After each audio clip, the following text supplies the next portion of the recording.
or mindfulness, whatever it may be. Yeah, brilliant, amazing. That's a real so thank you. That's a really in-depth rundown. We'll maybe break it down into a couple of different chunks. So let's go into the performance part. Obviously, let's go back to like 2012, and kind of working with the British athletics team. What are the common issues you see with athletes? Like, what's give us a bit of a rundown of what it's like and what it's like to work with them as well. So what are the common issues you see first? Common issues. Yeah. So I think in terms of the athletic population, professional elite athletes, I think they expect a lot from you.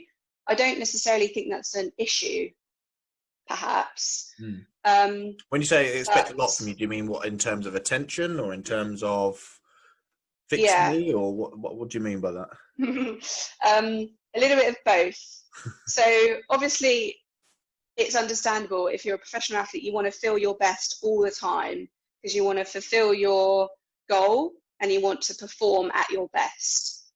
So if I was at that level, I would also expect the best from my therapist. I would want all of their attention on me, and I would want them to fix all my problems. Isn't that unrealistic in the real world? Is that what we're alluding to? It is certainly unrealistic in some ways. Well, it is unrealistic, let's be honest. But it's not necessarily just in the athletic population, actually.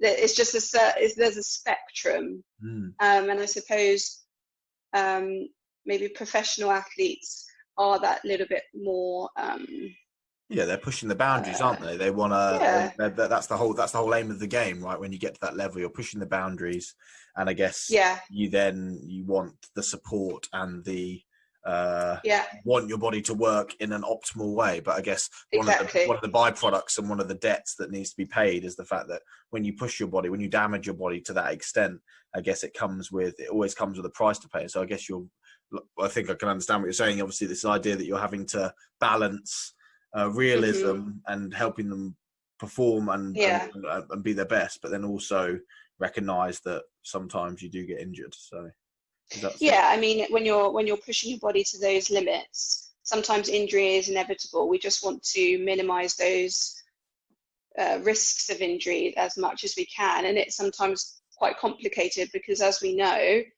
athlete or not, humans are quite complex, and there are so many different factors and elements that will influence someone's risk of injury. And